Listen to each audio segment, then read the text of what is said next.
Good evening and welcome to the next episode of Turgev Talks program.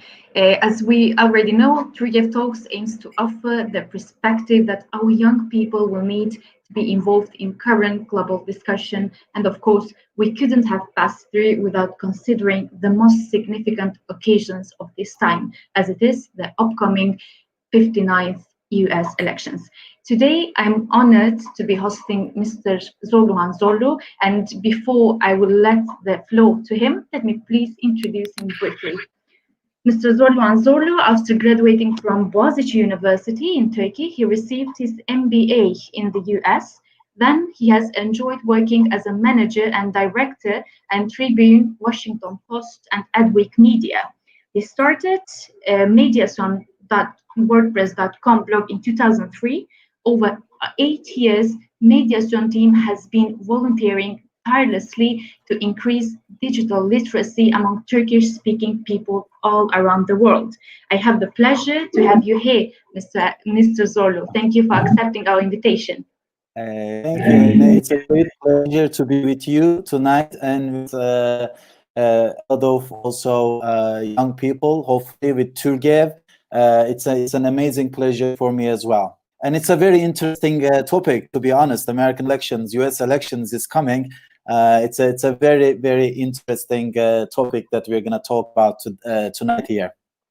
Yes, exactly, Professor. These elections, as we know, has gone from unusual to unexpected, to surprising, to odd, to strange, to weird, to bizarre, which is where we now find ourselves. COVID-19 has upended many aspects of normal life, including this false election season. This pandemic, as we know, has cast its long shadow over the process of voting by mail. At the same time, the nation's social and political climate fraught with protests for racial justice, an erosion of shared democratic principles, and an increase in political conspiracy theories. Like they have culminated in November elections like few others. The latest presidential debates with Biden trying to be in favor of Muslims, etc., like what should we make of it all? Like Mr. Zorlu will be presenting, as we know, his analysis in the next an hour and a half, maybe. And please, Mr. Zorlu, the floor is yours. Yeah, thank you. As a matter of fact, it's an interesting election. We are seeing some of the things that we have seen in this election is very unlikely, that never happened maybe in the history of the elections. Mm-hmm. You have mentioned a lot of stuff happening. There is protests happening. Black Lives Matter has been happening all across the United States. We know this never stopping war between Trump and the media companies, like traditional media companies. I'm talking about here like New York Times and Washington Post, and now also like the social media companies, Twitter and Facebook. It seems like the media, this election is not about between the candidates, this US election. It seems like this is like an election that is like involving a lot of parties fighting with each other, including the media outlets, including Twitter and Facebook. Needless to say, the fans of Trump and Biden. Certainly, it's an interesting election. But first of all, what I would love to do is that in my experience so far, and what I have experienced so far, we are talking always about the US elections, about the candidates, about some of the issues that are very important. For instance, economy is very important in this election, very, very important in this election due to coronavirus. But what I have realized in many of my conversations with a lot of people, I've been speaking about American elections with a lot of people, my colleagues, my friends in the United States. We are having a lot of great debates, a lot of great phone conversations about what's happening and what is yet to come. But for the rest of the world, I have realized that we have to have some fundamental knowledge about what the US elections are about, for us maybe to have a healthier discussion about why some of the things we are seeing is happening right now. So that being said, I wanted to kind of prepare a mini presentation, if you accept, to share with our followers and with our viewers so that we learn a little bit more about the fundamentals of the American political system. Also, maybe we kind of like can have an idea or open discussion about how the U.S. elections have been so far. Like, what is it required to be a U.S. president, and what is the voting system is like? And after having this information, also, like, I believe that we can have a better discussion, better understanding of some of the issues that are very hot, very hot. As you mentioned, there's a lot of happening right now that we have never seen before. So in the second part of the presentation, maybe we can start our analysis of what's happening and what are the signs. Like, here's the question, Emine, can we predict this election? Today, the first time in Turkey and maybe possibly in the world, I would love to talk about some of the predictors of the election. By using some machine learning, by using computer programming, it is very likely to predict the outcome of any election, okay? And today, in the second part of the analysis, I want to share with I should say, like, Turgev fans and followers about, like, what are some of the indicators that we should be watching in this US election. And in the election night, when you are watching this on TV, which states should you be following? Which information should you be really kind of like be interested in, so that you can predict the outcome of the election before anyone else? Is that fair? So that being said, I want to share my screen here with you folks. Hope I'm gonna be, yeah. So I just shared my screen. Hope everyone is seeing it right now. Yes, clearly enough. Okay. So is the presentation on the screen right now? Okay. Yes, Professor. Okay. So I think there's a delay, but yeah. So first of all, okay, let's start with basics. All right. So there are two main political parties in the United States, mainly fighting for presidential elections.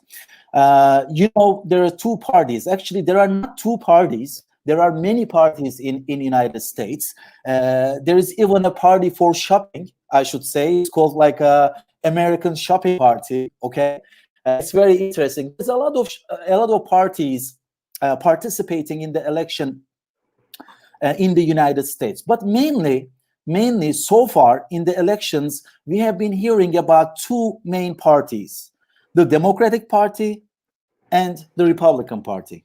Okay, so there are 50 states in the United States, and so far, what we learned from the election is that some of these states are always voting for Republican candidates, while some of the states are always voting for the Democratic Party.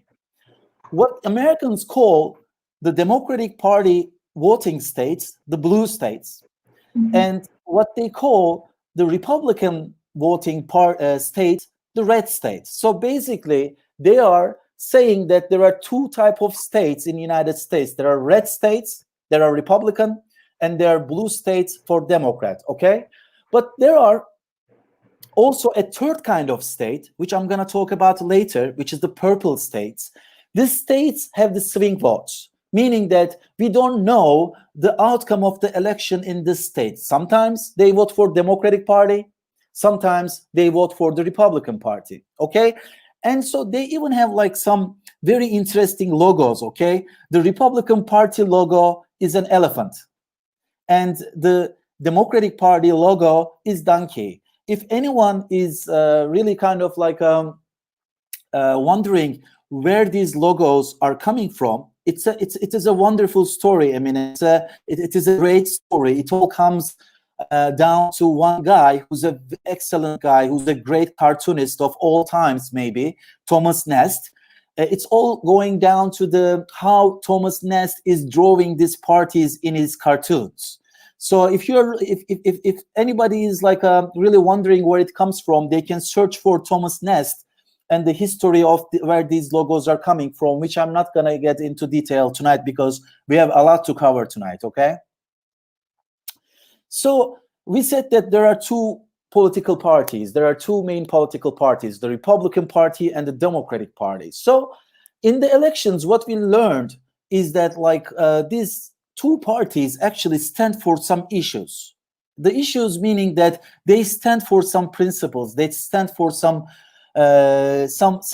ideas since the founding of United States. So when you look at the Republicans, you have a tendency to see, of course, like I have separated these issues between Republicans and the Democratic Party into two. You cannot say that like Republican Party followers 100% is for smaller government or 100% they believe in Wall Street. But these are some trends. These are some like some common denominators that we find among the Republican Party voters. Okay, for instance, the Republican Party believes the founding principles. They believe that like whenever the United States was founded in 1800s, in 1700s, they believe that like we should be ruled when we are in jeopardy, when we cannot decide what's the right thing to do. We should go back to our original constitution. So constitution means a lot for them. Okay, whereas for the Democratic Party, it's more kind of like about the progress. It's more like about the reform. Here again, I'm going to underline, I'm not saying that Republicans are against progress or Republicans are against reforms. There's a lot of reforms and progress have been done under Republican administrations. But what I'm saying is that Republican parties are a little bit more conservative, and conservative not in the nature that we understand in Turkey. When we say conservative in Turkey, most of the time we understand that it's more like a religion, okay? It's more kind of like in the context of religion. Being conservative is more like a kind of like sticking to the ideas that make you happen. Always kind of like being a little bit more conservative in your approach, like not changing too fast. Okay, not just like progressing too fast. So that's a typical feature of the Republican voters. Also, Republican voters tend to believe in smaller government. Okay, smaller government meaning that they don't want the government to get into every detail of their lives. Okay, for instance, they don't want the government maybe to make a decision about, you know, if they're going to have like a gun in their house or not. Maybe they don't want the government to kind of like make a lot of decisions that they should be making individually. Okay, or for instance, typically Republican voters believe that government should privatize a lot of stuff. Okay, why should government be doing bridges? Why should be government like building like a roads, or why should be government kind of like owning some private companies?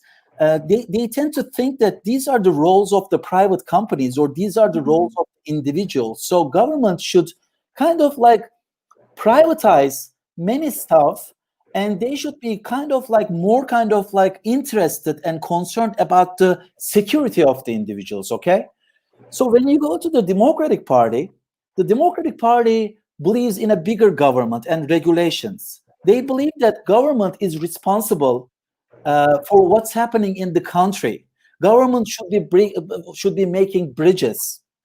Government should be building roads. Government should enable a lot of infrastructure within the country and should be responsible for it. And government also has to make some regulations, a lot of regulations to protect those in need. Okay, so this is a major difference between the Republican Party and Democratic Party.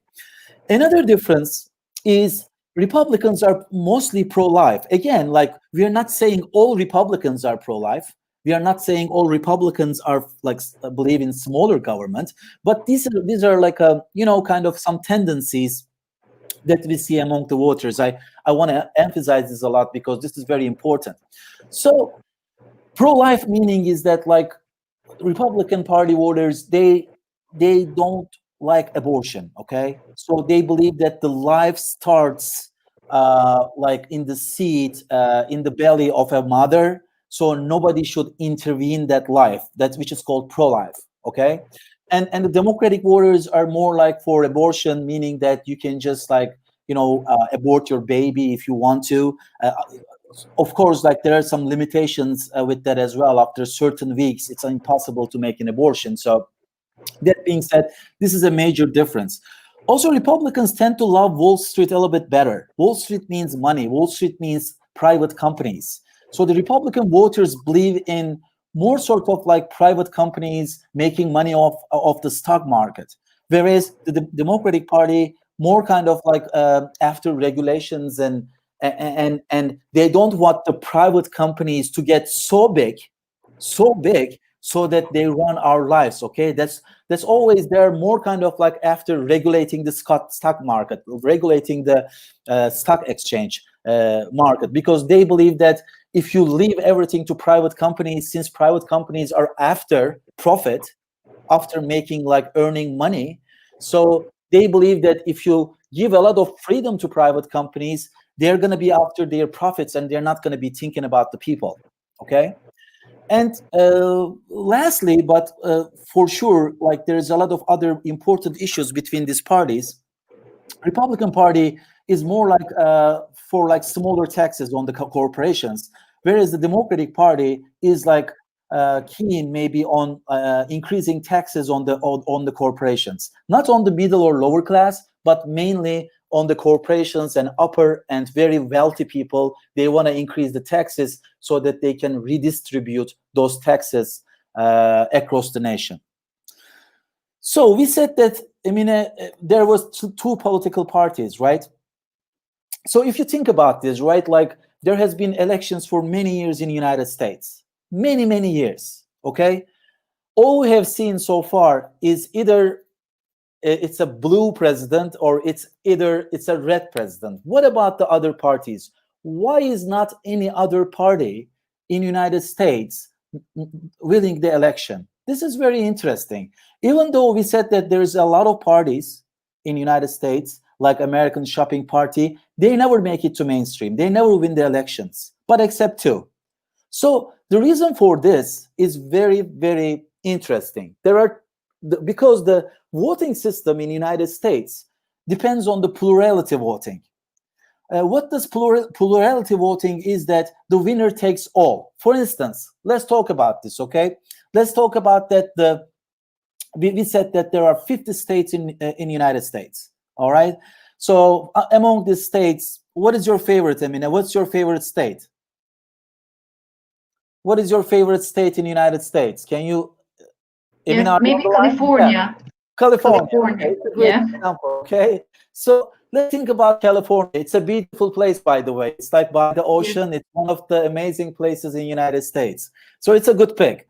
So California, let's say the California state, there's a lot of people living there, by the way. It's a very big state. It's the second largest state.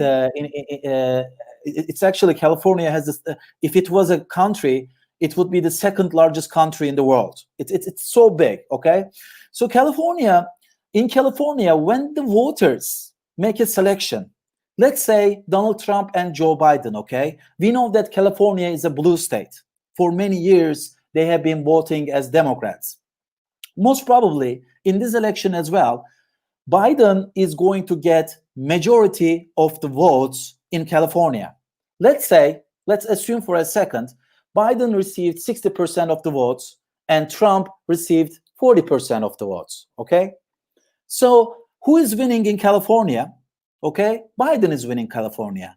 But based on the rules, based on the plurality voting, the overall California votes go to Biden. So the fact that Trump receives 40% of votes in California does not mean anything for presidential election. You either win a state or you lose a state. And eventually, the electoral college, the electoral votes across each state determines the president, okay? So in many other countries, though, we are using proportional representation. The proportional representation is that if you're getting 60% of the vote, you have a 60% say. If you're getting 40% of the vote, you're having a 40% of the say. But with plurality voting, doesn't allow any candidate or third party to live under these circumstances. Because as you know, if there's going to be a third party participating in the election, they're going to get like 2%, maybe 5% of the votes initially. Getting a 5% of the vote does not mean anything. Either you have to win the state or you are losing everything. Okay? So that being said, in United States presidential elections, not all votes created equal. Because when everyone goes to vote in the United States, the outcome of the election that is not determined by the voters. The voters first select 538 electors from each state. And here you're going to see that California has 55 electors, okay? Let's say Texas has 38 electors and New York has like 20 electors. So depending on the population of the state, you're going to see larger number of electors. Since California is a highly populated state, there's a lot of people living in California. They say that, okay, California, there's a lot of people living here. They have 55 votes to determine our president, okay? Since there is relatively less number of people living in the states, in the mid states, for instance, they're having three or 6 or 5 electors. So when you are going to vote in the United States, first you are voting to elect all of these electors, who are going to later determine what the president is going to be. Okay, this is why there is no chance for a third political party to win the election in United States. Okay, so for instance, in the election night, what you're going to see is that if Joe Biden gets much more vote or more vote, let's say one more vote in California than Trump, then Joe Biden is going to get the 55 votes from California. Let's say in New York or let's say in Texas, if Trump is going to get one vote more than Biden, then he's going to win all of the 38 electors in Texas. And this is how it's going to go. So in election night, what we're going to do is that we're going to count these electors. We're going to watch the states. Depending on what's happening in the states, we're going to make sure that any candidate receiving more than 270 electors, okay, is going to win the nomination. So as we discussed before, we said that there are red states and there are blue states. Red states for Republicans, blue states are for Democrats. So some of the states are swing states, meaning they are purple states, meaning that one election they're voting for Republicans, one election they're voting for Democrats. They are changing their vote because they kind of, typically the people in the states, the voters in the states, typically are more kind of like keen on what the candidate is going to offer for them.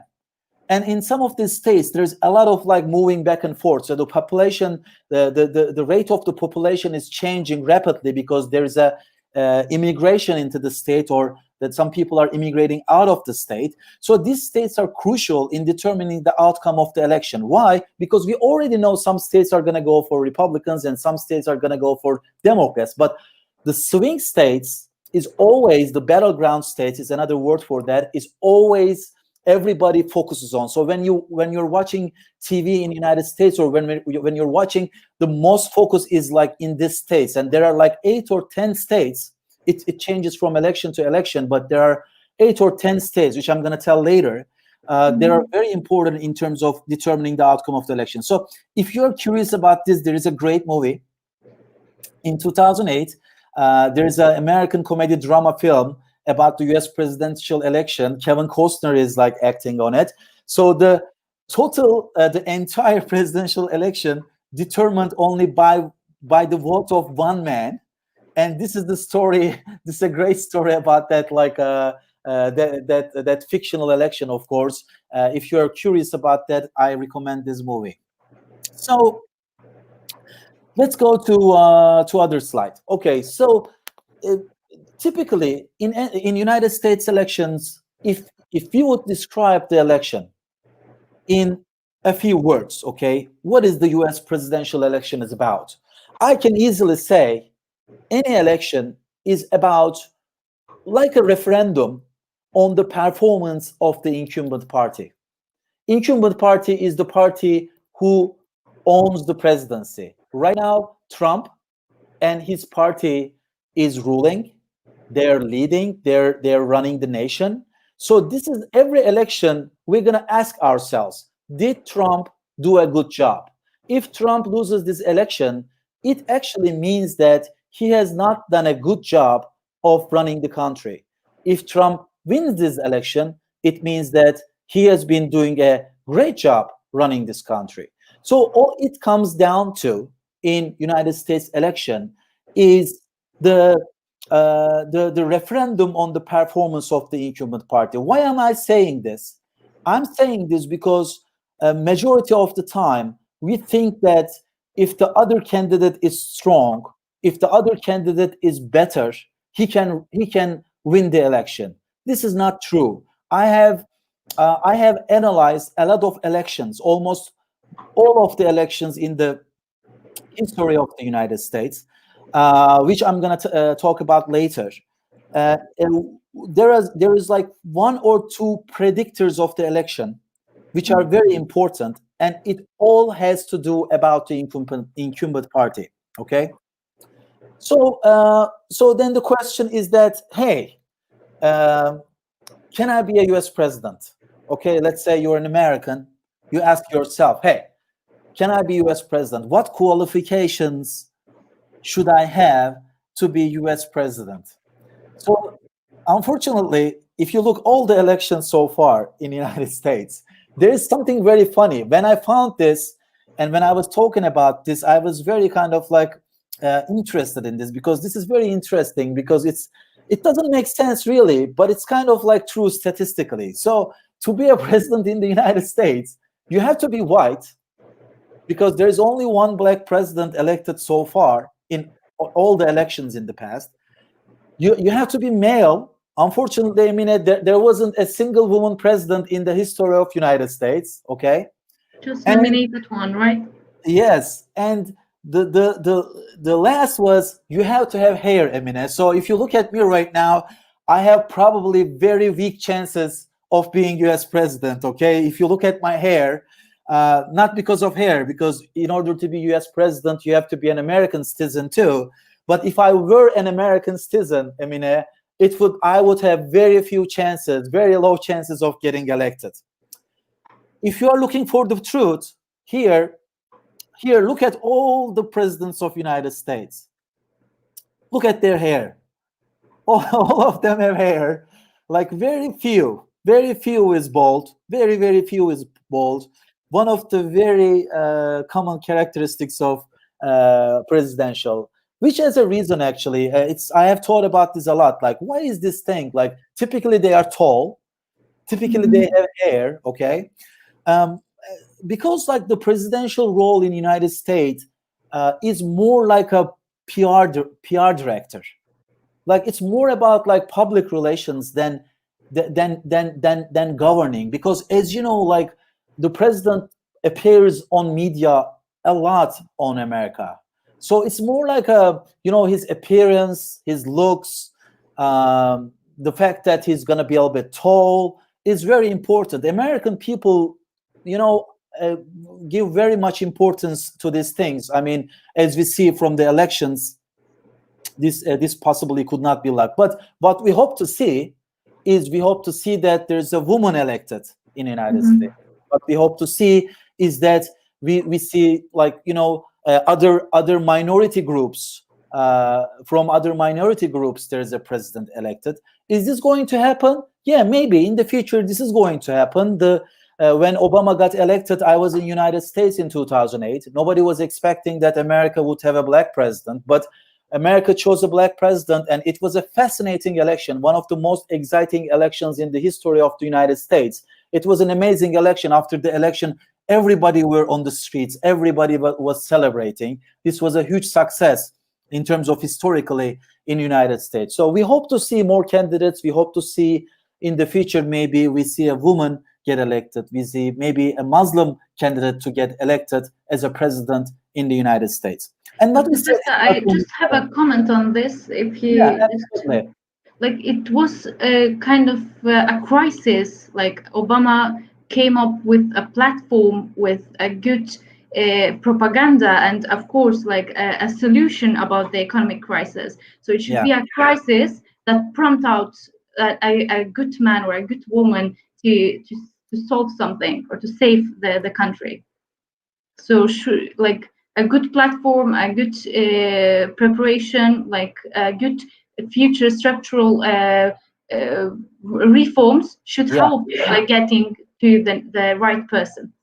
Absolutely. It's very important. Any US presidential candidate is to expected to have a plan.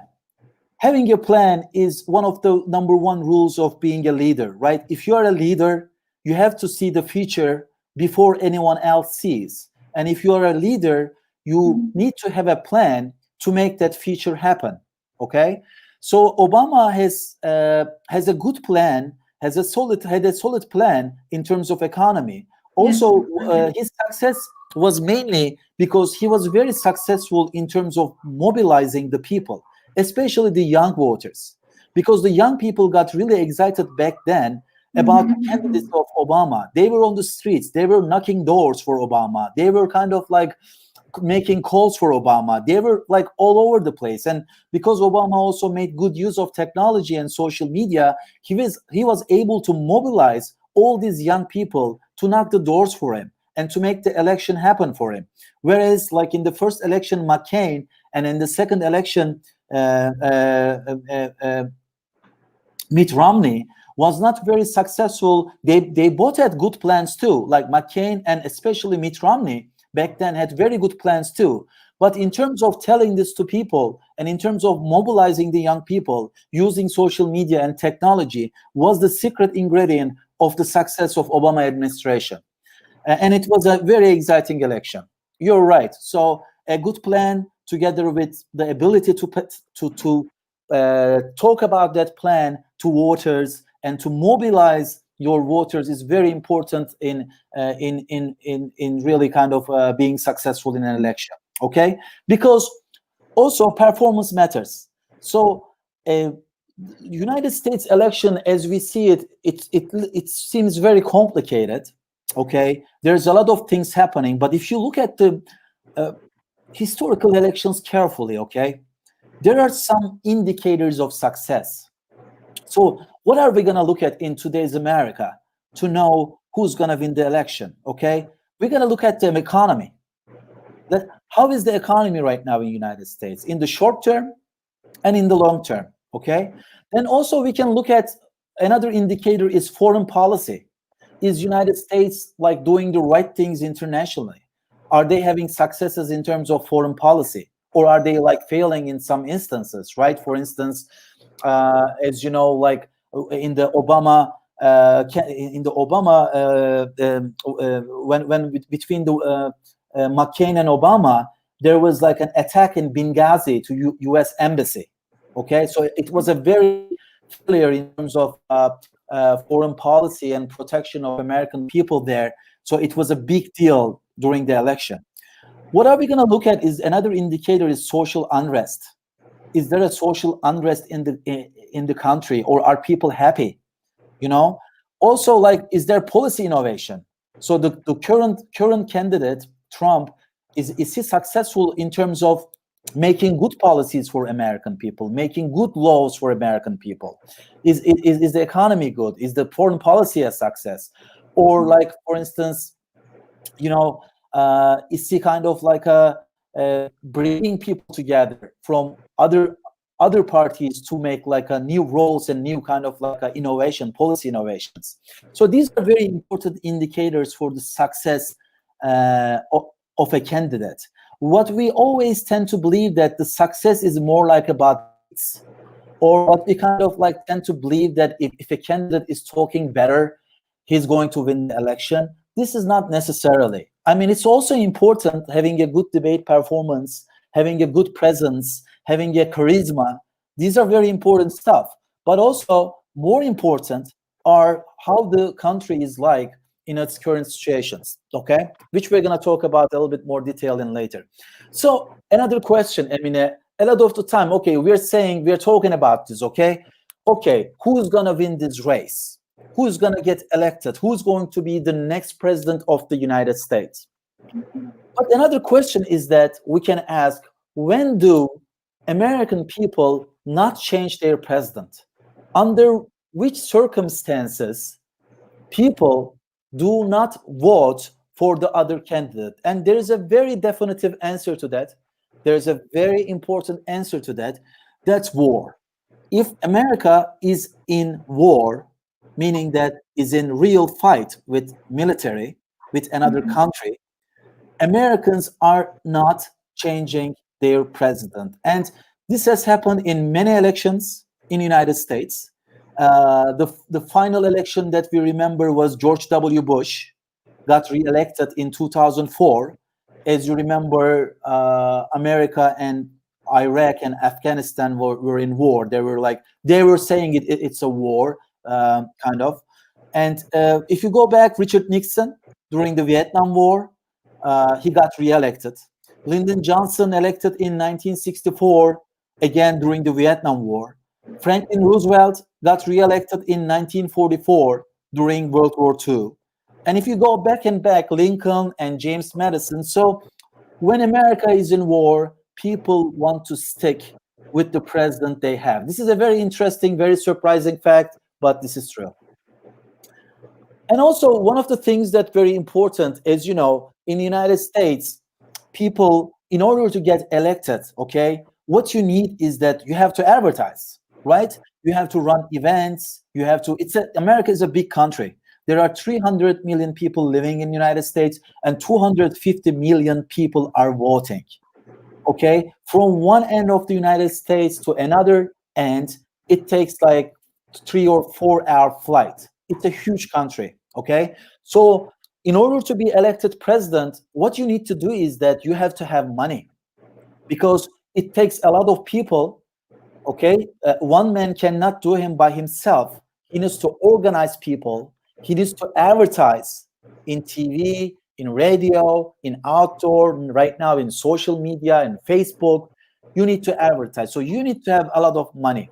Okay, so it's one of the very important indicators of getting elected as well. And in the United States, you can actually go to fec.gov, and on that website right now, you can go there and make a little bit search there and see who are making donations to which companies. And this is a real graphic right now. For instance, Ryan Palachuk, he has contributed to Biden campaign. This is an ordinary citizen, okay? He is living in Washington, D.C. He's employed by Oracle, and he has contributed $300 to Biden campaign. Okay, for Biden and Trump, you can go to this website and you can see who is donating to whom, okay? And then, since this information, since this data is open to public, okay, when we analyze this data, when we look at this data, who is giving donations to which candidate, okay, I have made this analysis. This is a graph that I have done by looking at all the donations. I think this was like 2008 campaign, or this was like 2004 or 2008. What I did is I downloaded all the data from this website, and I made a graphical representation of who is donating to whom. For instance, this red square here is for Republicans, the National Republican Congressional Committee. This blue square here is for the Democratic Party, okay? You're going to see, actually, there is a lot of polarization, Emine. Can you see that, like, the right end of the screen is the Democratic Party. They are kind of like donating to within each other, okay? And the left side of the graph, it belongs to the Republican Party. They are kind of like donating money to different candidates and each other, okay? But there is this one simple guy. So when you kind of like analyze this huge data, okay, it allows us to see some patterns, and it allows us to see something otherwise we were not able to see. Because like if you look at an Excel file and there's like millions of rows, it's very hard to see with the naked eye what's happening. But if you make a graph of this Excel file, this data, you can uncover some hidden facts. Okay, so here, for instance, there is this guy called Mike Simpson. He was running for Congress.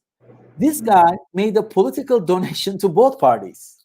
Okay, so this is a congressional candidate from Idaho State in the 2nd district. And Mike Simpson, if you look at the Mike Simpson, he's still he was still elected in 2018 elections. This guy has been contributing to both parties for years to come, and he's getting elected. Okay, so kind of like, this is interesting when you look, like, think about this way. A guy is donating money to two parties, and they're all happy. Maybe they're happy with this guy, so they're letting him to be reelected. Who knows? We don't know what's happening backstage, but we know that he's been donating heavily to both political parties.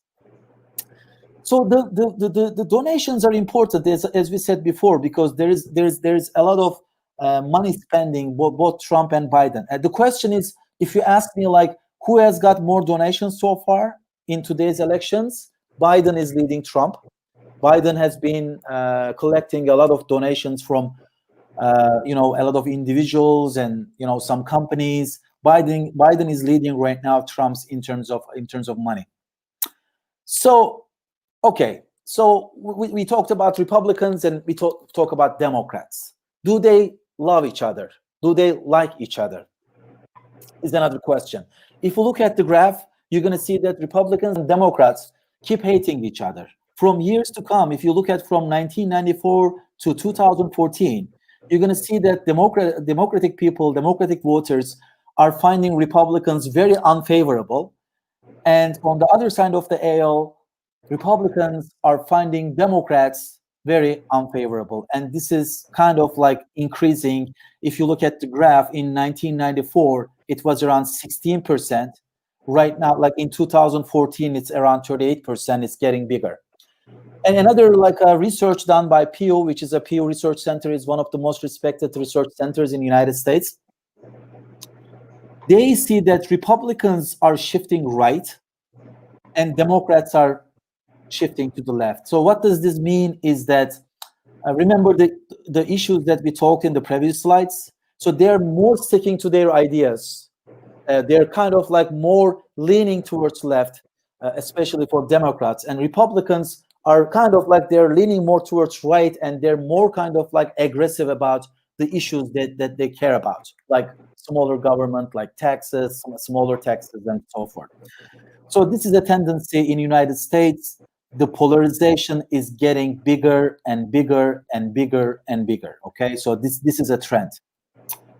And so if you look at, but what about the data says, right? So if you kind of like look at how Republican Party senators and Democratic Party senators are working in the state, working together. This is a graph of the Republican senators and Democratic senators. If you look at them, they are working with each other.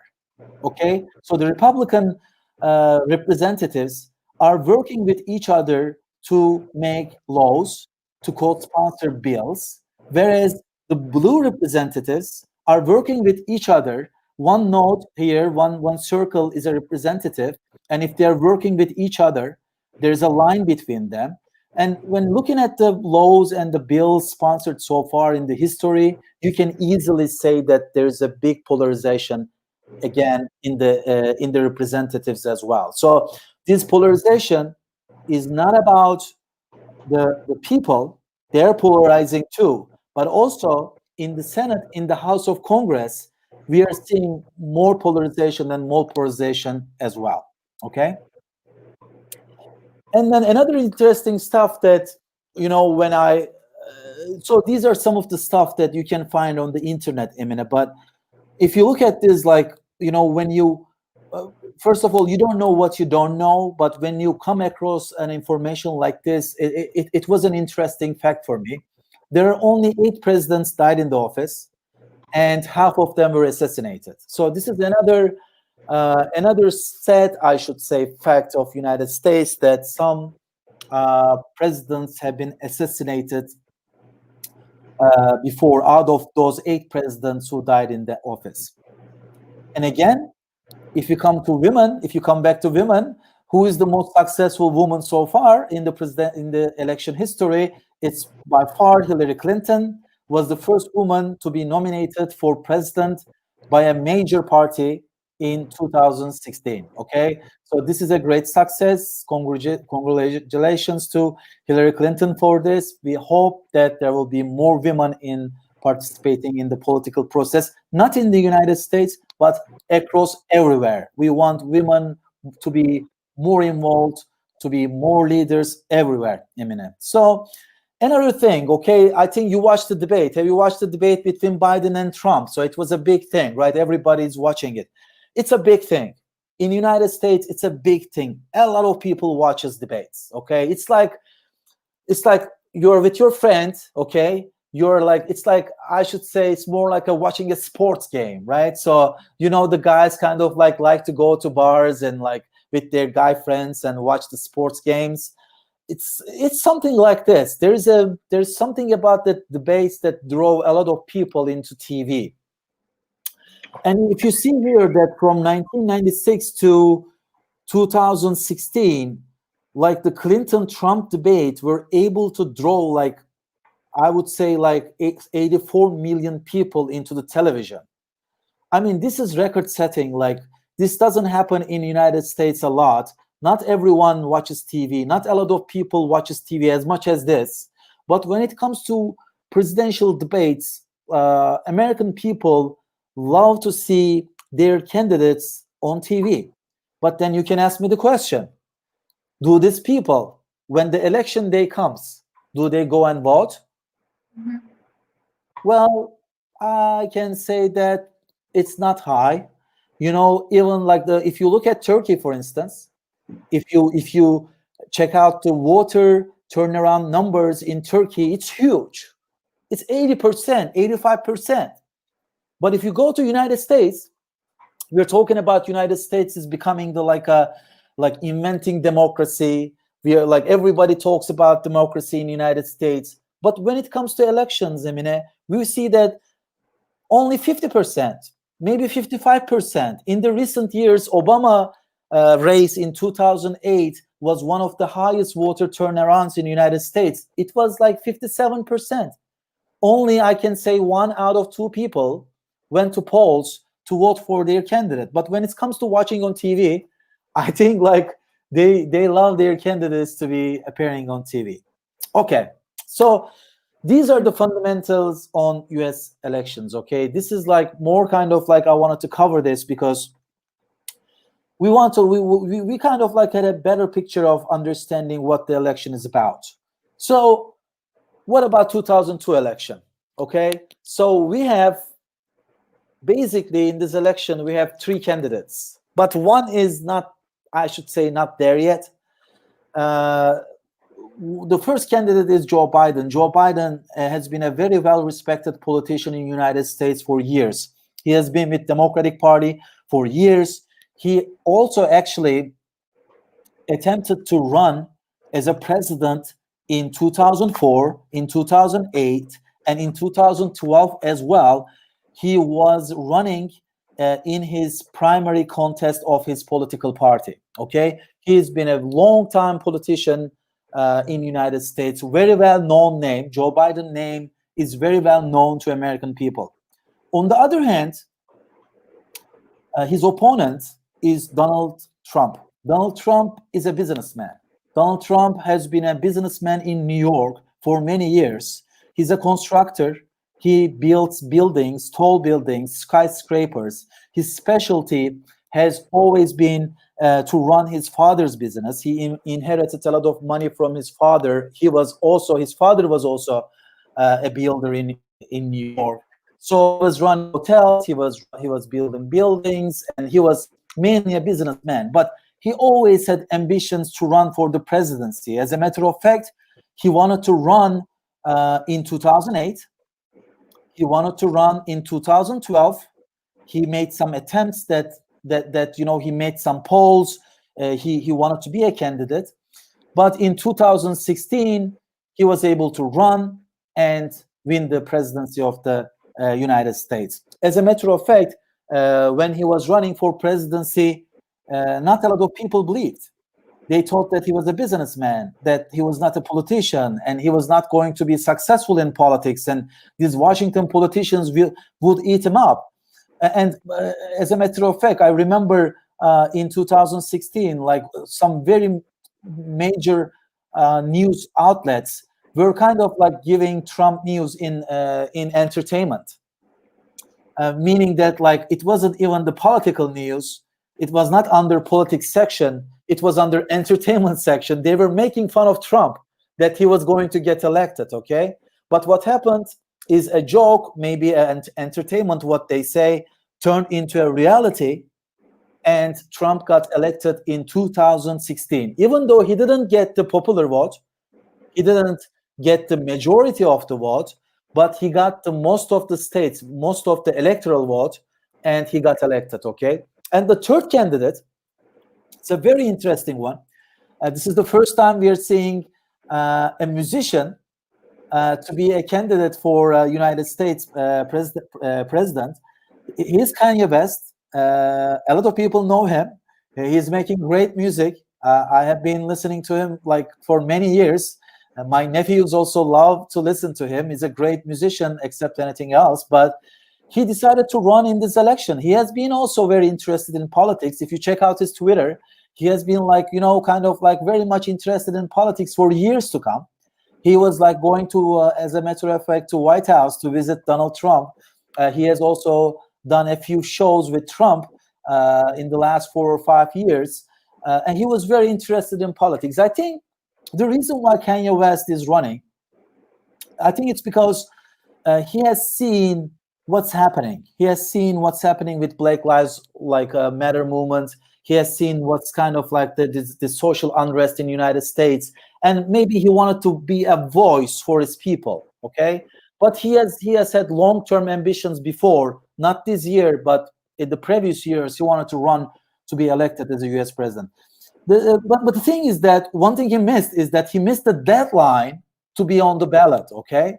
So he missed the ballot to be on the ballot. So what he asked for his followers is to write his name. So so you can kind of like put a stamp on candidates on the ballot, Emine, and there's a line there, there's an empty line. You can also kind of like write the name of the president that you want to be. So he asked his followers to write in his name on the ballot, okay? I don't expect he's gonna get a lot of votes, but maybe he will. This is gonna be very interesting. Maybe a lot of his followers, he has got a lot of like Twitter followers.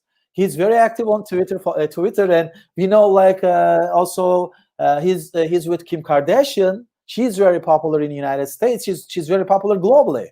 Who knows? Maybe he's going to get some traction there, and maybe not for this race, but maybe we're going to see and hear Kanye West more often and more often in the political race.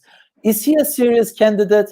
No, he is not a serious candidate. Okay, so we have mainly two candidates here: Joe Biden for blue states and Donald Trump for the red states. Okay. Mr. Zorlu, when we are here, especially, I wanna just ask a question regarding the key determinants, like indicators. Previously, we talked about which one is most determined in selecting in the U.S. president for these elections. Okay. So, yeah.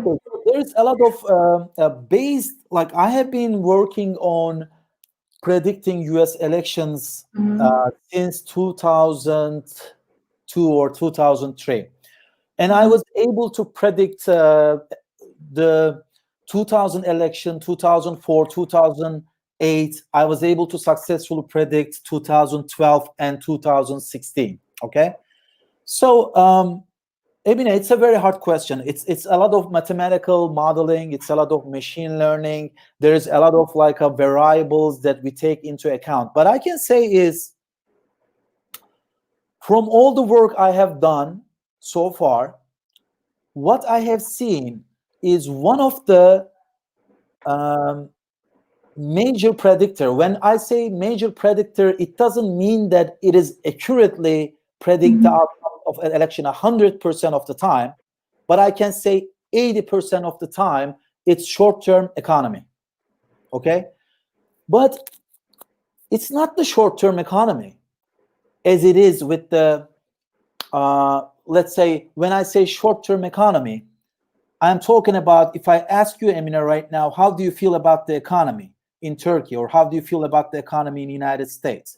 I'm more talking about the perception of the economy among the people, okay? Sometimes the economy is in the phase of recovery, okay? When you look at the numbers in the economy, you know, the economy is all about numbers. The inflation rate, the unemployment rate, the economy is all about numbers, all about cracking numbers. But what I'm not talking about is not about the numbers. How do people feel in the election year, especially in October? Okay, especially in October. How do people feel about the short-term economy? Do they feel like the economy is going better and they're going to find a job maybe, or they feel like they're gonna maybe earn like a little bit more? So if you own a small business, what does it mean for you for economy to be in the short term good? It's like you say that, okay, I can earn a little bit more money in the coming months, or you can see it, right? You can feel it, that there's more consumed, there's more, you're getting more customers. Or if you lost your job, if you're looking for a job, what does it mean that you feel that the economy is getting better? Maybe you are receiving more calls from the companies, they are inviting you to interviews. Okay, so as a voter, if the people is feeling that the economy is getting better, I can say you that this is by itself is predicting all of the elections in the history of the United States with 80% accuracy. 80%. Okay? And if they're feeling that the economy is not going well, if they're feeling that the economy is going down, this is very important. This indicator by itself predicts almost all of the elections. There were 8 elections in the history of the United States where the short-term economy was really going bad, okay? And out of those 8 elections, the incumbent party lost the election. So this predictor, short-term economy, is 80% predicting the outcome of the election if the economy is doing better and better. But if the economy is going down, it is not doing good, if the people are feeling that way, this is by itself predicting 100% of all the elections. The second prediction, the second predictor is more about how strong the incumbent party candidate is. What I mean by that is that, for instance, from the incumbent party is Republican Party right now, okay, in 2020, because they are the president's party. And who is the president? Donald Trump. Every year, when the Republican Party is selecting the candidate for presidency, they also have an internal contest. Sometimes, for instance, within the party, there are other candidates that are contesting with, let's say, Donald Trump to be the presidential candidate for the party, okay? If the incumbent president, who is, for instance, Donald Trump in this example, if he doesn't have any other candidate, if there is no other candidate in his own party, meaning that if he is strong in his party, if everybody is supporting him, okay, he is more likely to win the election. This is by itself is a good predictor of any election, not by itself with like 75%, or I should say 70%. I have like this, I mean, 25 to 30 predictors of the election, okay? These are like more like, how is the economy like? Is there an unrest in the country?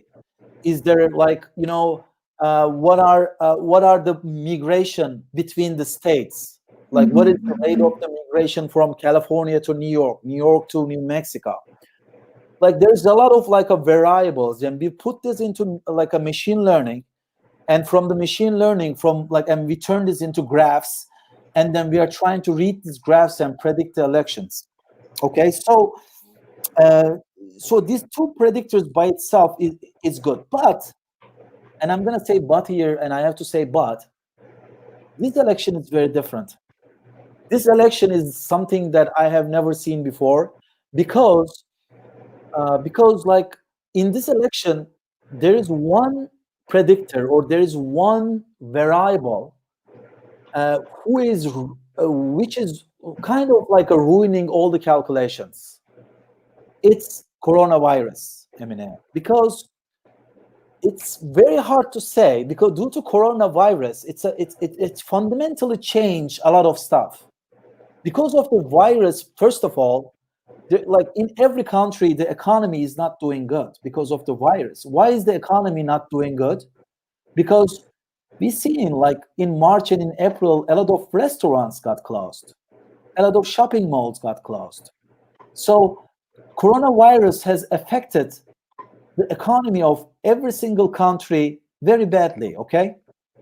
So in this election, I know that short-term economy is a very good predictor of the election. And if the coronavirus was not there, Emine, I could tell you that Trump would win this election 100%.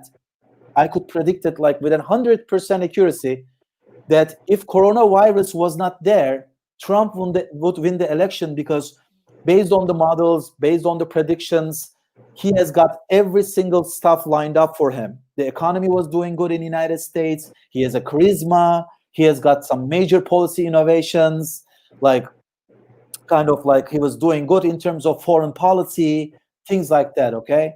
But because of Especially with trade wars with China, like we can add here the China relations with the taxes and etc. yeah, He has ruling with protectionism the country. So yeah, yeah, he got a lot of wins in terms of China. He got yeah. a lot of money from China. He said that I'm taking jobs into United States. I'm going to negotiate with you. I'm going to sit down with you and have a negotiation. Here, I want to protect. He said, like, oh, I'm going to protect United States first. I'm not going to make you a deal with you that is not good for United States, right? So he got a lot of like support. As a matter of fact, Emine, before COVID, most of the traditional media outlets like New York Times, like New York Post, they were criticizing Trump. They were like day and night, they were criticizing Trump for like being aggressive, that he's like so like talking sometimes nonsense, he's not listening to anyone. They were criticizing Trump a lot. There was one thing that they didn't criticize Trump about. If you check back, like if you go back to New York Times or any other newspaper, they were giving him prompts for running the economy good, okay? So that being said, if there was no COVID, I could say Trump would win this election. I'm not saying that he's going to lose this election. Listen, this doesn't mean that he's going to lose this election. But I could say that if COVID didn't happen, he was going to 100% win the election. But there's a but. Because of the COVID, my mathematical models, I believe any mathematical model, okay? If I'm just like checking out the like all of the newspaper websites right now, you're seeing a lot of polls, okay? Most of the polls say that, okay, Biden is winning, Biden is leading in the polls. If you look at the 2016 polls, most of the polls were already saying that Hillary Clinton would win. Like just before the election day, many polls, many outlets, many newspapers, they said that Hillary Clinton had a 91% chance of winning. What happened? Trump won the election. Okay, so the polls, as we know it, they're not working. They're not working in the United States. Why are polls not working right now? Because there is one thing. Because the Trump voters are shy in terms of saying it out loud that they're supporting Trump. Because as you know, like Trump is very outspoken. Trump is like most of the time have been criticized by all the media companies.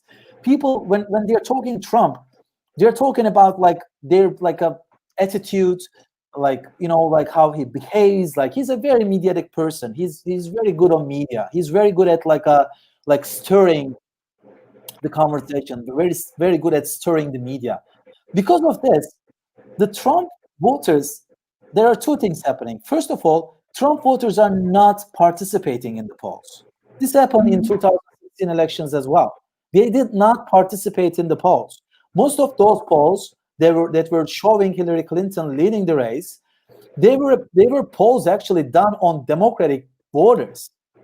And the second reason, when you're a Trump fan, when you're participating in a poll, they were a little bit shy in terms of saying it out loud that you know their candidate was Trump. But in this election, there was a few like very intelligent polling companies. They found this amazing solution. Uh, Instead of asking who's going to win the election, they changed the Mhm. question a little bit. Because when you change the question, like it's when you're making a poll, it's very important how you ask questions. Because depending on the question, someone can answer back to you. So instead of like who's going to win the election, they ask who your neighbor is going to vote this year. Okay. So this is a very important That's question. So interesting. when you ask this question this way, when you ask like who's your neighbor gonna vote, Trump is leading the polls. In like some of the polls that they are using this technique, they have seen and another interesting fact. Okay, Emine, this is very interesting. This is a Gallup poll. Gallup is a very well-respected poll company in the United States. They asked this question: are you feeling the economy? Are you feeling that you are better off when you compared it 4 years ago economically? Mhm. 5% of the people are saying yes, like they are feeling better. That the economy is better than 4 years ago. And this is a very interesting poll as well. Okay, but one thing I can tell you about polls: don't live without polls, but also don't believe in polls. It's like reading like fortune on Turkish cup of coffee. The Turkish coffee fortune. Like they say, like you don't do without like Turkish coffee fortune telling, but also don't believe in that. I think right now the current situation of the polling system in the United States is very much like Turkish coffee. Okay, so okay, going back to our conversation. Okay, we're gonna go into predictions a little bit more. Uh, so this is not the first time in the history of the United States that a non-politician is running. Ronald Reagan was a very famous actor in the history of United States, and he ran and he won the election. He was the 40th person president of United States. Okay, he was a very famous actor. I mean, his movies have been watched by a lot of people. As a matter of fact, if any one of you is curious uh, about his movies, I made a list of his movies that you can check out. And he was a fantastic actor, and he won the presidency from Republican Party. And also Arnold Schwarzenegger, he was a bodybuilder, then an actor. He was the governor of California. Governor of California is a very respectable role in the United States. As I told you before, California is a huge state. It's the second largest economy in the world. If California was by itself a country, it would be the second largest country in the world. Its GDP is 4 times more than Turkey, and many more times like more than the European countries. So Arnold Schwarzenegger was elected as a governor. So what I'm saying is that this poor Kanye West here, we're looking at Kanye West. We say that okay, does he have a chance of getting elected? And unfortunately, like some of the people in Turkey are making fun of him. Some very respectable journalists too. They have made like fun of him on Twitter and elsewhere. What I'm saying to them is, do not underestimate any candidate in the United States because it's a different dynamic. It's not something that is like kind of like anything else in any other election system. A musician can get elected. A businessman can get elected. Who knows? Maybe in the future, a teacher can get elected. A farmer can get elected. Who knows? And it might happen. So in this race, in 2000, let's focus on the 2020 race right now. What are the important issues? The first is economy. Majority of the voters are thinking that economy is going to be the major determinant of this race. Healthcare. It's very important because, as you know, in the previous administration, Obama had this Obamacare. He passed a very strong legislation in terms of healthcare. Right now, Trump is trying to reverse Obamacare. He's trying to kind of like reverse some of the policies in Obamacare. So a lot of voters are talking about the healthcare and how it's going to affect the economy.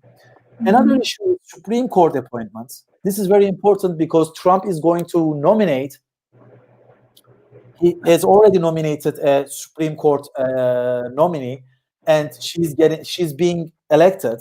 A lot of people criticize Trump because it's right now they're in the process of election, and because in the process they thought that he should not have done this. He should not have continued this process and should have waited the outcome of the election, because it's not fair to elect a candidate to Supreme Court when the whole country is in the process of election. Okay, so Supreme Court appointment is very important, because if the candidate of Trump is getting nominated and getting accepted to Supreme Court, her vote can change Obamacare, meaning that her vote can be very important in terms of selecting, or in terms of reversing Obamacare healthcare law, and this could be a major win for Trump if he wins if he wins the elections. But for sure, this would be a big win for the Republican Party. Coronavirus is very important. You know, Trump has been criticized in terms of handling his coronavirus. A lot of people are criticizing him. A lot of people are saying that he has not taken this seriously from the beginning. Of course, these are Democratic people, but the Republican Party people, there are criticizing him as well from the Republican side. Kind of like there are some certain facts that he has shut down the borders of United States as early as possible. He has shut down all the travel, all the airlines from, especially from Europe, because Europe was a high risk area. China was a very high risk area back then in March and April, and back in February, as a matter of fact. So he was able to successfully shut down travel from these areas. Because Turkey was doing so well in terms of coronavirus, maybe one of the best countries in terms of handling this crisis. Turkish people were allowed to travel to United States. He didn't shut down traveling from Turkey, which was a great decision, which was a good decision. So that being said, many people criticize him in terms of him handling the coronavirus. But listen, coronavirus has affected a lot of countries, right? There is a fact. We know that it has affected a lot of countries. So that being said, I think it all comes down to, that's why like my models is not working. I hope my models were working, but the reason why it doesn't work is because we're gonna see, especially it's gonna come all down to in this election, if you ask me, how people perceive the record of Trump together with coronavirus. Okay, if they say that, look, Trump has been doing a great job in terms of economy before coronavirus. Okay, before coronavirus, the economy was good. It was doing good based on the numbers. As I said you before, I'm not saying this. New York Times has been saying this. Washington Post has been writing about this, that the economy was going good. But with the COVID, so a lot of the economy started, to decline, because restaurants closed, the shopping malls closed, a lot of people started working from home. So the average American voter, if they feel that there could be nothing that Trump could do to reverse the economy, and if they believe that Trump is the person who can make economy better, which he did actually 4 years ago, 3.5 years ago, when he got first elected, he did a good job based on New York Times, based on Washington Post, based on other media outlets. So if the voter feels that Trump can recover the economy, Trump can make the economy better in the short term and in the long term, I feel like that he has a better chance of winning this election. Okay, but if the voter feels that he didn't do a good job, and in terms of handling COVID, He is not going to be able to recover the economy. Like if they lost confidence in Trump, I think Biden is going to win this election. And if you look at the polls, if you talk to people, it seems like Biden is right now is the favorite candidate of many people in United States. Okay, so that's for sure. But again, I think it all comes down to how American people feel about the coronavirus, especially the impact of coronavirus on economy. And also the second thing, I think this election, which is why it's a very important election, I think this election is going to mobilize a lot of people. I feel like we're going to see a higher voter turn around, especially, not in general, but especially in the swing states. Like both candidates are doing a lot of campaigning in the swing states, and we're gonna see that a lot of more people are going to participate in the election process. And due to, as we have seen, like Black Lives Matter movement, there were protests. So I feel like a lot of people are going to go and vote. So depending on which candidate is going to bring more people to vote for them, that candidate is going to have a higher chance of winning the election. So it's very important. So the other issues, I think foreign policy and gun policy, they're also important. Race inequality also was a very important issue in this election. But I think mainly it went behind coronavirus, especially. Biden is speaking a lot about coronavirus, and Trump is a lot talking about economy and coronavirus. So this election focused more on the economy, Supreme Court, healthcare, and coronavirus, and less about like race and immigration and climate change and abortion, which have been typically important issues in the previous elections. Immigration, as a matter of fact, is a very important issue in the United States. Climate change was an important issue in 2008 elections. Foreign policy was a very important issue in 2008, 2012 uh, elections. Healthcare was a very important issue in 2004, 8, 12. But this election was more on economy because, as you know, a lot of people have been affected due to coronavirus. And also, this election is more about the coronavirus itself.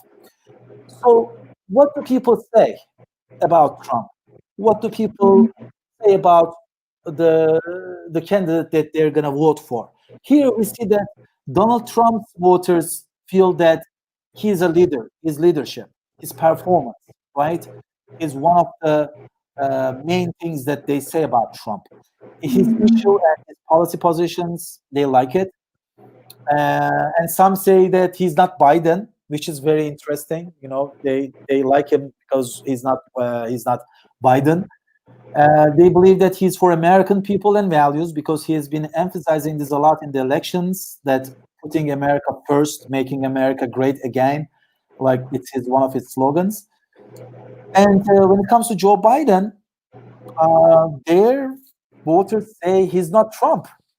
Because as you know, like a lot of people like Trump, but also a lot of people don't like Trump. I mean, I can say that like Trump has a lot of likers as well as a lot of haters in the United States. So Joe Biden followers, they say that, he's our candidate because he's not Trump, which is an interesting position, right? And also they like about his leadership, performance, his personality, temperament. Joe Biden is a calmer guy than Donald Trump. When you see in the debate speaking, Donald Trump is more seems more angry, seems more excited. Joe Biden is a little bit laid back guy. He's kind of like, like to take his time to explain things. He's like, he is a good temper. And also his issue and his policy position. So what we see is here that the followers have different perspectives on their candidate, okay? But it seems like a lot of people in this election, is going to vote for Joe Biden because he's not Trump. So meaning that a lot of people are going to go to polls thinking that, okay, I don't want to vote for Trump. Who is against Trump? I'm going to vote for him. So this could be Joe Biden. This could be Kanye West. Doesn't matter. I'm just going to vote for who is against Donald Trump. Okay. So this is the current situation of the election in the United States. So in the election night, okay, when you're watching, if you're going to watch US elections, if you're a fan of US elections, if you're following US elections as much as I do, and anybody watching US elections, we got to watch out all of these states. These are the swing states. These are the states that sometimes vote for Republicans, sometimes vote for Democrats, okay? And these are the 7 or 8 states that are very important. So swing states can shift between each election cycle, okay? Remember this. So for instance, Florida voted for Obama in 2008. Florida voted for Obama again in 2012, but they voted for Trump in 2016 elections. Pennsylvania is another important state. They voted for Obama in 2008. They voted for, again, Obama in 2012, but they voted for Trump in 2016, okay? So out of these states, I mean, I can say that some of the states in the election night, we are not going to be able to get the results. The reason for this is that a lot of people are using mail-in ballots this year in the United States, meaning that they're going to send their votes via mail, not email, via mail, okay? So meaning that they have a ballot, they're going to check the candidate that they want to see as a president, they're going to put it in an envelope, and they're going to post that envelope to the election center. What happens is that, as you know, states can can have their own regulations in the United States. So, some of the states here have a regulation, have a rule saying that we are not going to touch the envelopes that are coming to us before the election night. Okay, Pennsylvania, Michigan, Wisconsin, as far as I remember. I might be wrong, but I'm sure that I remember this correctly. So Michigan, Wisconsin, and Pennsylvania, these are the states that we are not going to be able to hear on election night. Why? Because they're going to start opening up the envelopes.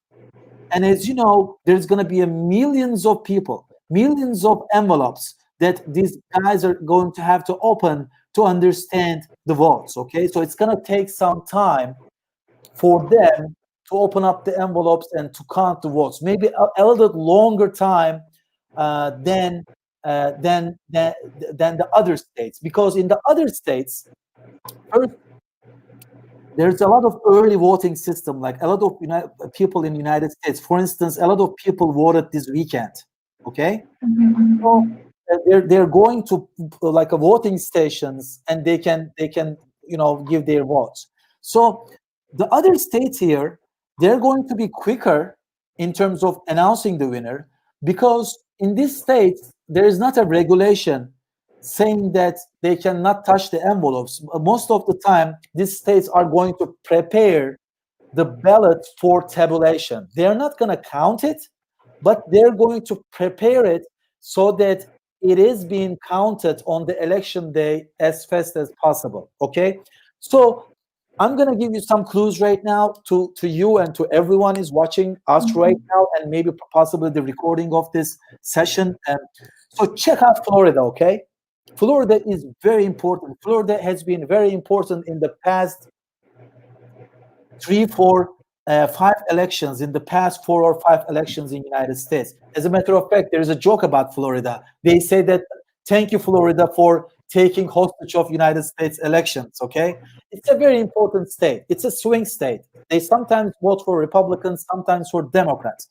If Trump loses in Florida, I mean, he is going to probably lose the election. If he loses Florida, he's going to lose. Why? Why? I'm not saying this based on what I have read on the newspapers or what I have been reading about the US elections, I am saying this to you based on my modeling, based on mathematical calculations. For Trump to get the majority of the electoral college from the states, there is going to be some combinations. He has to win a combination of these states, okay? For instance, in order to, because we know that some states are going to vote Republican. We know that some states for sure are going to vote for Democrats. So the battleground states, these states are going to determine the outcome of the election. So for Trump to win the election or for Biden to win the election, they have to win in a combination of the states, not one state. They have to win in several states here. Okay, for instance, and when you make this, when you put this into a mathematical calculation, when you say that what states, what alternatives can Trump win? For instance, Trump can win by winning Florida, Georgia, and Michigan, or Florida, Michigan, North Carolina, and Pennsylvania. So when you make all these probabilistic calculations, when you run this through machines, 91% of the route, the way that goes through being reelected for Trump goes through Florida. So Florida is in the combination of the states in 91% of the times. Is it clear? I mean, does that make sense Yes, for you? yes, Am I yes, yes. clear? Okay, so Yeah, clear enough. so he has to win Florida to win the elections. And afterwards, the second states that we need to be watching, because we're not going to be watching as quickly as Pennsylvania, Michigan, and Wisconsin. The second state that we're going to be watching is North Carolina. If Trump and North Carolina has a very high percentage of presence in the way that goes to presidency for Trump. So Trump has to win Florida, and then he has to win North Carolina. And if he is losing in North Carolina too, then you can turn off the TV, Emine. You can turn off the TV and say that Joe Biden won this election. Okay, it's finished. It's done. So this is the only thing I can say about these elections. I wanted to kind of like make a prediction so bad. I want to say who's the winner because this is what I did in the previous elections, which makes me very happy to successfully predict the outcome of the election, especially using mathematics, using machine learning, using computers, computations. But this election is far beyond my coverage. I don't have any favorite candidate. The machine doesn't have any favorite candidate. It's a close race. It's a very close race in terms of it all depends on how many people are going to go to voting stations on the battleground states. It also depends on what the people are feeling like about Trump is going to handle the economy in the short term and the long term due to COVID. Okay. Yes, yes, yes. There's one thing that I want to say to you, which I wasn't going to, but I decided that I have to, and because like I want to give some valuable information to everyone who's watching us, and I want this recording, I want this our conversation to be very valuable for everyone who's watching us. Okay, everywhere globally. It is. Something that is known for very few people. Maybe some people know, maybe some people don't know. This is something I didn't find. But I want to say that there are some states, there are some counties, okay? When you check out these counties, how they vote, it actually, you see that they sort of like win who's going to, they sort of know who's going to win the election. So the percentages of the vote that they do in these counties, in these little neighborhoods, I should say, they sort of like predict the election much better than any other state or any other county. Okay, one of these counties is Valencia. It's located. It's a little town located in New Mexico state. We said that there are 50 states in the United States. One of the states is New Mexico, and in the New Mexico, there is this little town. Okay, they have like 76,000 population and 2,700 kilometers squares of surface. These people, when they go to vote, Emine, they have successfully voted for the president. So they sort of know who the president is going to be since 1952. So let me give you an example, okay? For instance, if you look at the race between Hillary Clinton and Donald Trump, okay, and if you check out the votes for the Valencia County, you see that 10,000, like close to 11,000 people in Valencia County voted for Clinton, whereas 13,000 people voted for Donald Trump. And who won the election? Donald Trump won the election. If you go back to the previous election, it's very interesting, right? It's very interesting. This time, I mean, in 2016, they voted for Donald Trump to be the president, but in the previous election, they voted for Barack Obama. 13,500 people, if you check out the candidate votes here, if you check out the candidate votes column here, you're going to see 13,511 people in this lovely Valencia County voted for Barack Obama, whereas in 2012, 12,825 people voted for Mitt Romney. And who won the election? Barack Obama won the election. Going back to 2008 elections, it's very interesting. They voted for Barack Obama. 15,000 people, a majority of the Valencia people, they voted for Barack Obama against John McCain. And who won the election? Barack Obama won the election. Going back to 2004 elections, which is very interesting because, you know, like this county, they almost know who the president is going to be.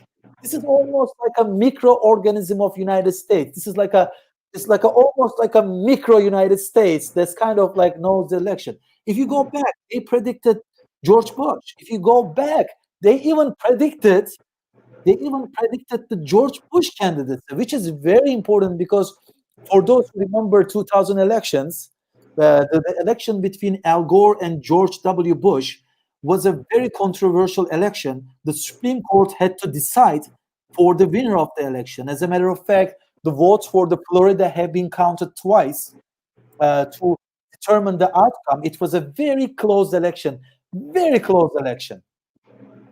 But also, it was very close in terms of votes in Valencia County.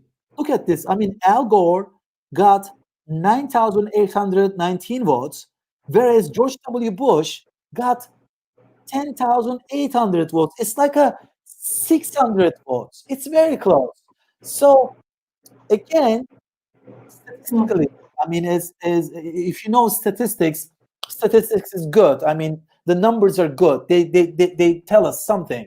But the fact that this little county knows the outcome of the election since 1952, does it mean that they're going to know this election?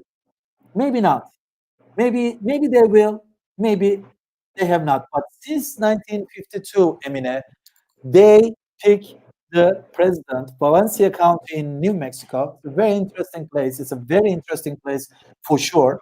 If you look at the population there too, like there's some Mexicans, there's some white voters. Like if you look at the, like a share of the population too, it's a very interesting place.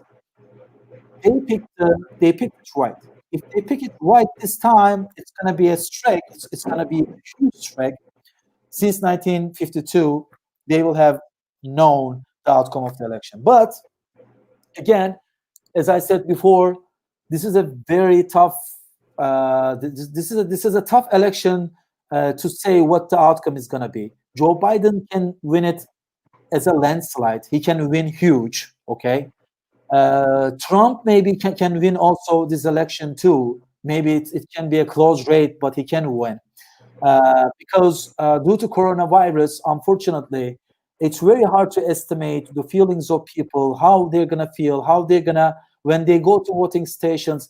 And as a matter of fact, there are also some recent news about Joe Biden that he's been like corrupt.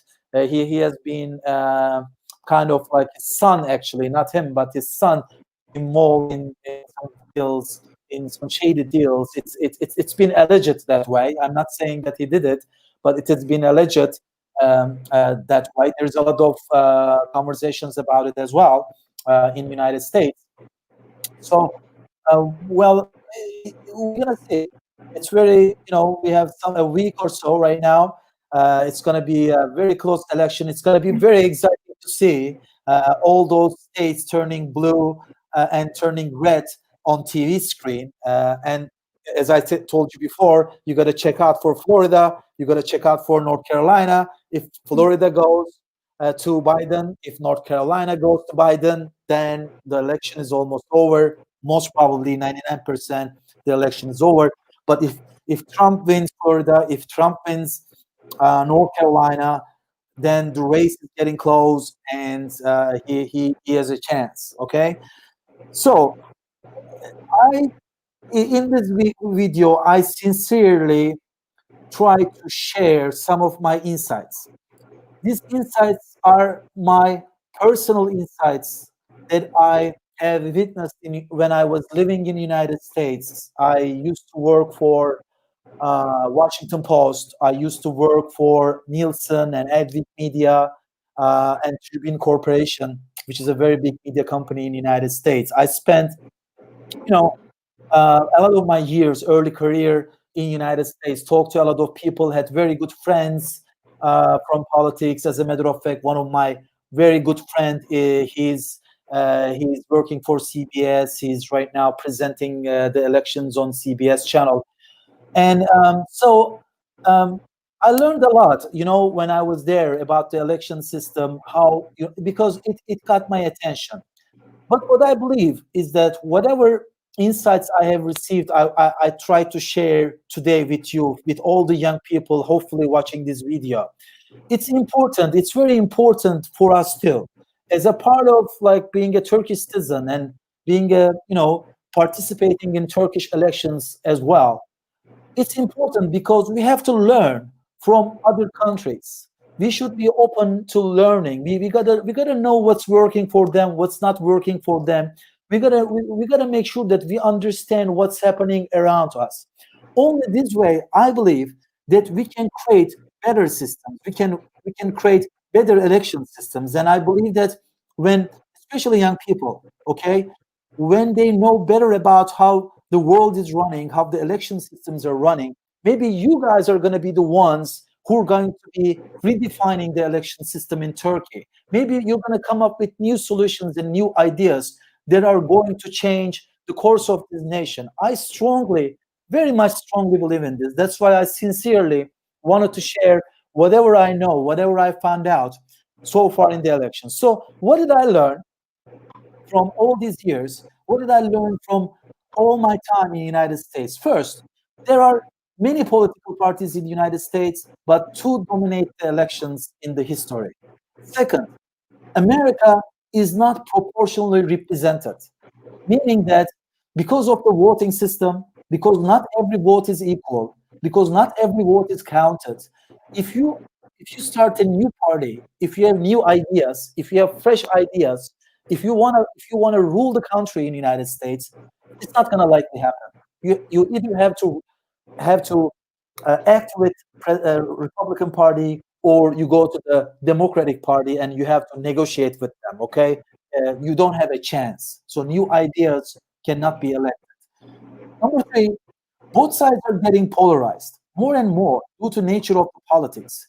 We always think that Turkey is polarized. We always think that Europe is polarized or Russia is polarized. We say that, okay, we are very polarized. It's getting very polarized in Turkey.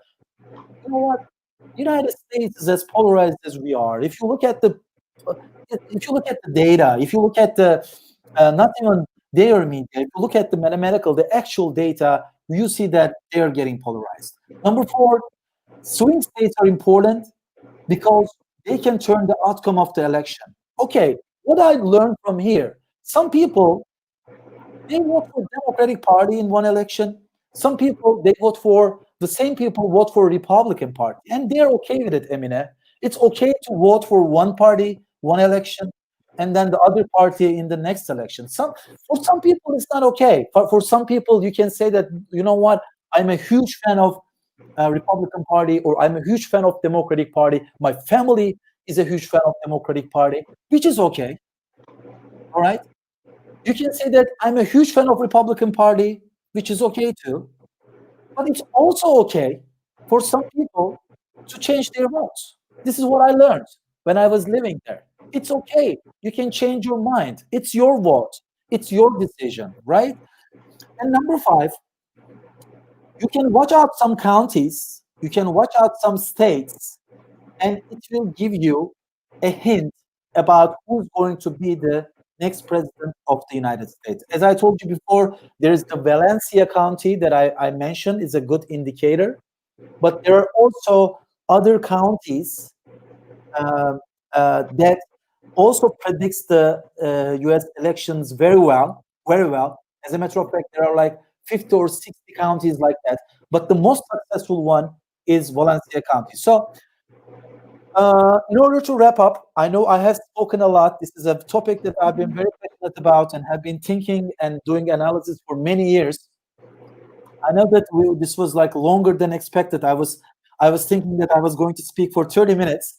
I hope you enjoyed it. I hope a lot of people who are watching us today and later are going to enjoy this. And I hope that if one or two of you, if one or two of you can watch this video, learn about this, maybe do another mathematical analysis about the elections, or maybe just like start a new idea, just invent a voting system. If one of or two can create some of these new ideas, I would be very happy. I would think that myself, I have done my job in terms of giving all the insight I received in all those years in the United States to people who are watching us. Right. Be sure that we got more than I expected. So it was really beneficial. Like I just got lost through this journey. Like I was completely focused and concentrated on you, and I learned a lot.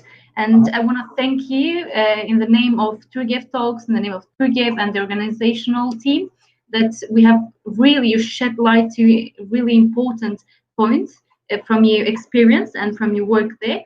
So hopefully we will be discussing more closely after the election. So I got the clues. So we'll be just looking at the clues and get the information about the election in total. Thank you very much. It was so insightful, so comprehensible, and a really important lesson. Okay. All right. Thank Thank you, you so Professor. much. Thank you again And for hosting me today. And I'm saying hi to all the people who have watched us today and later. Stay safe and stay happy. exactly, stay safe and see you, inshallah.